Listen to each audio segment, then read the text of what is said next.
আসসালামু আলাইকুম সম্মানিত দর্শক, সবাই কেমন আছেন? আশা করি সবাই ভালো আছেন। সবাইকে চ্যানেলে স্বাগতম জানাচ্ছি। আজকের এই ভিডিওতে কথা বলার চেষ্টা করব, আপনার যদি ডাবল নাম হয়ে যায় তাহলে আপনার এই ডাবল নামের সমস্যার সমাধান আপনি কিভাবে করবেন। অর্থাৎ আপনার একাধিক নাম, আপনার এনআইডি কার্ডে এক ধরনের নাম, দলিলে আরেক ধরনের নাম, বা কোতিয়ানে আপনার আরেক ধরনের নাম রয়েছে। এরকম নামের সমস্যা যদি আপনার হয়ে থাকে তাহলে এই বিষয়টা আপনি কিভাবে সহজে সমাধান করতে পারেন, আজকে এই বিষয়টাই নিয়ে আপনাদের সম্মুখে বিস্তারিতভাবে কথা বলার চেষ্টা করব।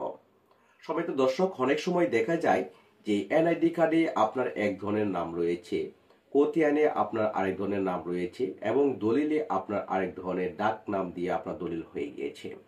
এখন যেহেতু আপনি এটা সমস্যার সমাধান করতে চাচ্ছেন, বা আপনি দলিল করতে চাচ্ছেন বা নামজারি করতে চাচ্ছেন, এই ডাবল নামের হওয়ার কারণে আপনার কাজ হচ্ছে না, তাহলে আপনি কি করবেন? এই মর্মে আপনার করণীয় হলো, আপনি যদি ইউনিয়নে বসবাস করে থাকেন তাহলে ইউনিয়ন চেয়ারম্যান কর্তৃক একই ব্যক্তির একটি প্রত্যয় নিতে হবে।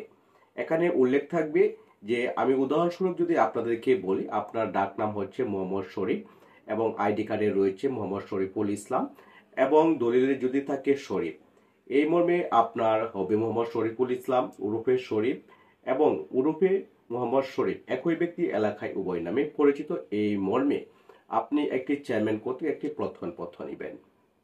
এই প্রত্যয়নপত্র নেওয়ার পর আপনাকে একজন আইনজীবীর সাথে দেখা করতে হবে। আইনজীবীর সাথে দেখা করে ম্যাজিস্ট্রেট কর্তৃক, অর্থাৎ জুডিশিয়াল ম্যাজিস্ট্রেট কর্তৃক 300 টাকা স্ট্যাম্পে একই ব্যক্তির একটি এফিডেভিট আপনাকে করে নিতে হবে। এই এফিডেভিটটি যদি আপনি করে নেন তাহলে আপনার যে নামজারি রয়েছে, আপনার যে দলিল করতে যে সমস্যা হচ্ছে, সেগুলো কিন্তু খুবই অতি সহজে কিন্তু সমাধান হয়ে যাবে। অর্থাৎ এই নাম নিয়ে আপনার কোনো ধরনের পরবর্তীতে আর কোনো ধরনের ভোগান্তি ভুগতে হবে না।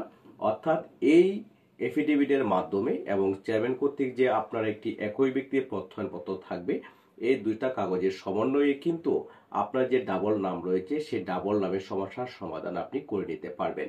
এই এফিডেভিট দিয়ে আপনি নামজারি, আপনার দলিল এবং আনুষঙ্গিক অন্য অন্য যে কাজগুলো রয়েছে সকল কাজগুলোই করে নিতে পারবেন। আশা করি সংক্ষিপ্তভাবে এই ভিডিও থেকে আপনার জানার যে বিষয়টা রয়েছে সেটা জানতে পেরেছেন।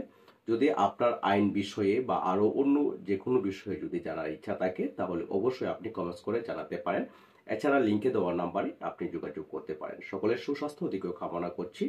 ধন্যবাদ সকলকে, ভালো থাকবেন। আল্লাহ হাফেজ।